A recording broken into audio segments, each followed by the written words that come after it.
अस्सलाम वालेकुम। MTS 301 mid term preparation, ये file exam point of view से काफ़ी इंपॉर्टेंट है क्योंकि रिसेंटली 2024 के MCQs हैं और MTH के जितने भी सब्जेक्ट्स हैं उनका पेपर तो वैसे भी पास्ट फाइल्स में से आ जाता है। कभी-कभी ऐसा होता है कि नहीं आता, लेकिन मोस्टली पास्ट पेपर में से आता है। तो ये हम शुरू करते हैं।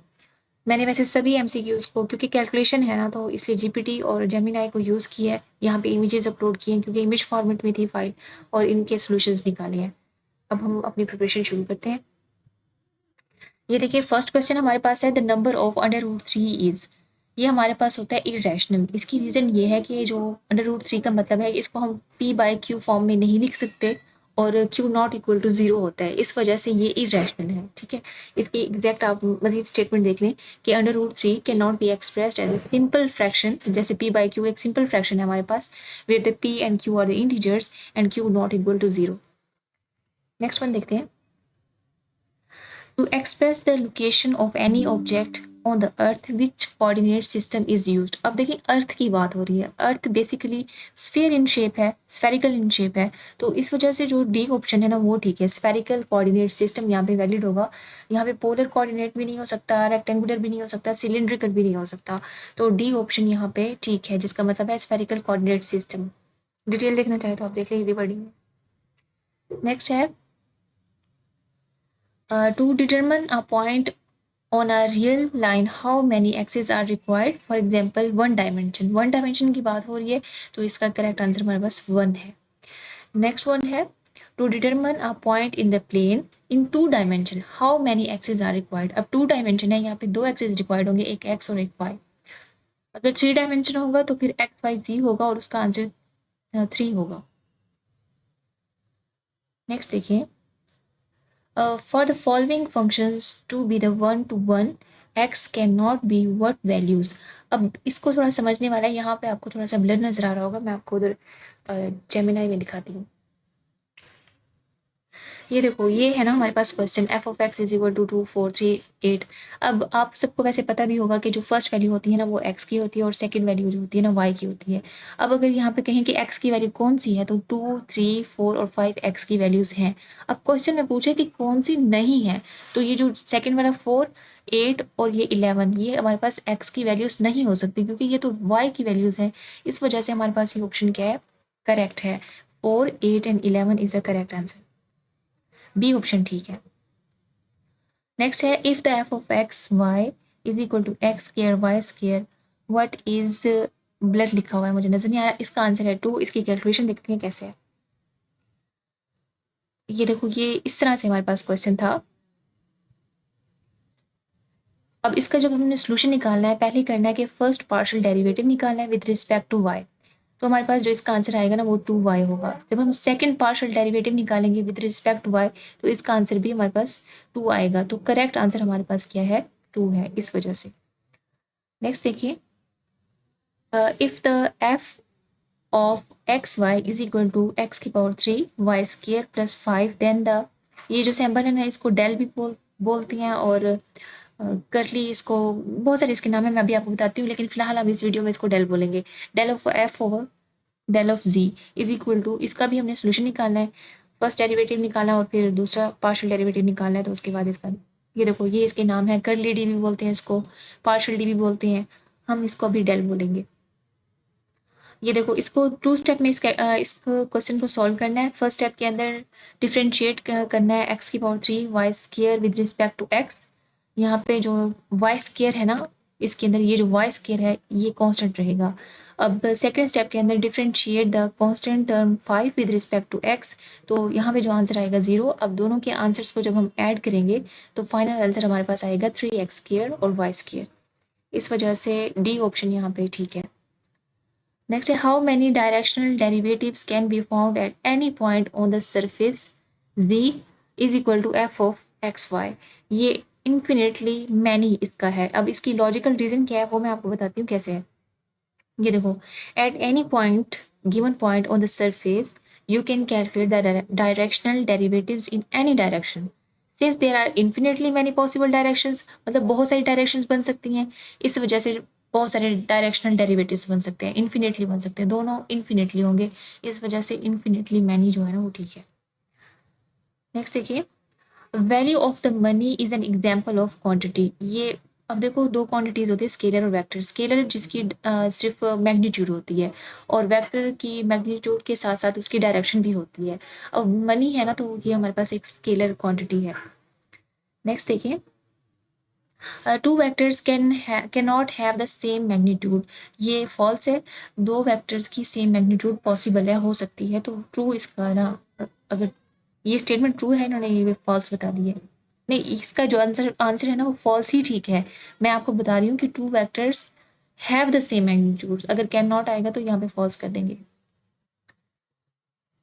If the F of X Y is the continuous on the rectangular region. Calculation दी हुई है, इसको भी सॉल्व करेंगे, लेकिन इसका जो फाइनल आंसर आएगा ना दोनों का इक्वल आएगा, दोनों ये चीज़ें सेम है, तो इस वजह से ना इक्वल ठीक आंसर है। एक सेकेंड, स्किप तो नहीं हो गया, ये है इक्वल टू, इसका जो है ना करेक्ट ऑप्शन है। अगर इसकी हम इंटीग्रेशन देखें, इस तरीके से दोनों इक्वेशन को लिखेंगे, और इसकी रीज़न देखें। और ये ना फ्यूबनी थ्योरम के अकॉर्डिंग उनकी स्टेटमेंट थी कि that the order of the integration does not affect the value of the double integral. मतलब जो इंटीग्रेशन का जो ऑर्डर है ना, वो उसकी वैल्यू को कोई अफेक्ट नहीं करता डबल इंटीग्रल की, इस वजह से दोनों की वैल्यूज जो है ना वो सेम है। अच्छा, नेक्स्ट देखते हैं। नेक्स्ट है फॉर द ईच फिक्स्ड जी। अब ये भी कैलकुलेशन आपको दी हुई है, इसका जो करेक्ट ऑप्शन वो ए है, जो कि मेरे पास है A of X is equal to integration, ऊपर डी है, नीचे C F of X Y, और ब्रैकेट के बाहर है डी वाई। अगर डी एक्स होगा तो वो रॉन्ग होगा, डी वाई जो है ना वो ठीक है। मैं आपको बताती हूँ कैसे।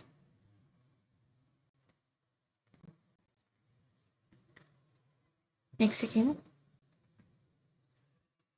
ये आंसर है A of X is equal to integration, ऊपर डी है नीचे C F of X Y D Y, ये इसका करेक्ट आंसर है। अच्छा, नेक्स्ट देखिए, which one of the following is an example of the closed and bounded interval.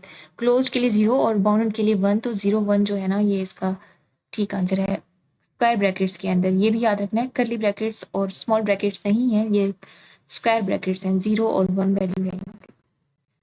Next one है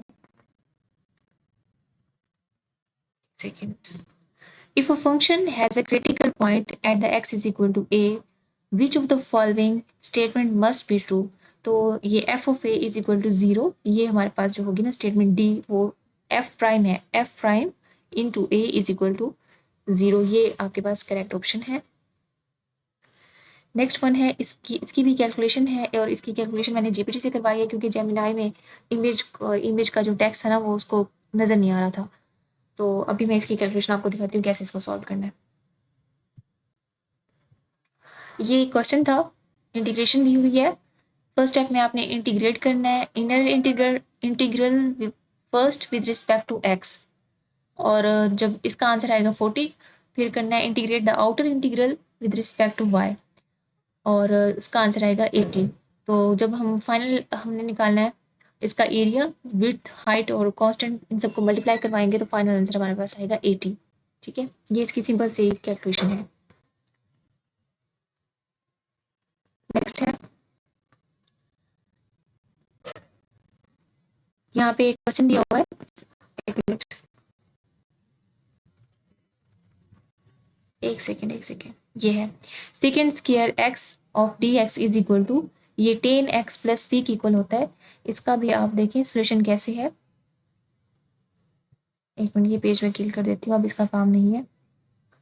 ये देखें, इंटीग्रल हमारे पास जो गिवन है ना वो इस तरह से है। अब जब इसका स्टैंडर्ड रिजल्ट निकालेंगे, second square X D X is equal to 10x plus C, तो इस वजह से हमारे पास जो ना ये 10x वाला आंसर ठीक है, सी वाला ऑप्शन ठीक है। नेक्स्ट वन है, which is not the properly double integral. ये कम्यूटेटिविटी, ये जो होता है ना ये इसका ठीक ऑप्शन है। और नेक्स्ट वन है, ये भी कैलकुलेशन है हमारे पास, इसकी वैल्यू भी देखते हैं कैसे निकालनी है। ये गिवन हमारे पास इक्वेशन ये दी हुई है, और इसका जो फर्स्ट स्टेप करना है, हमने इंटीग्रेट करना है इनर पार्ट को विद रिस्पेक्ट टू वाई, तो इसका जो हमारे पास आंसर आएगा ना कुछ इस तरह से आएगा x² प्लस x⁻⁶/3। और नेक्स्ट स्टेप में हम इंटीग्रेट करेंगे आउटर पार्ट को विद रिस्पेक्ट टू x। पहले विद रिस्पेक्ट टू y किए, अब विद रिस्पेक्ट टू x कर रहे हैं। तो जो फाइनल आंसर आएगा ना इसका 26/105 आएगा। और solve the inner and outer integral step by step, final simplified result will be the 26/105। तो हमारे पास जो डी है ना वो यही ऑप्शन है, वो ठीक है। अब ये वाला करना है इसको, the absolute maximum value of the function y is equal to f(x) and sine x minus x। ये लिखा हुआ है, पता नहीं क्या लिखा हुआ है, नजर नहीं आ रहा मुझे ठीक से। और इसका आंसर 1 है। अब तक के लिए इतना ही। और अगर आपके पेपर में ये एमसीक्यूज रिपीट होते हैं तो आपने फ़ौरन आके मेरे चैनल को सब्सक्राइब करना है। अभी अगर नहीं किया तो कोई बात नहीं, लेकिन मुझे लगता है कि यहाँ से काफ़ी सारे एमसीक्यूज आपके रिपीट होने वाले हैं। अपने दोस्तों के साथ ज़रूर शेयर कीजिएगा वीडियो को। Thanks for watching, all the best.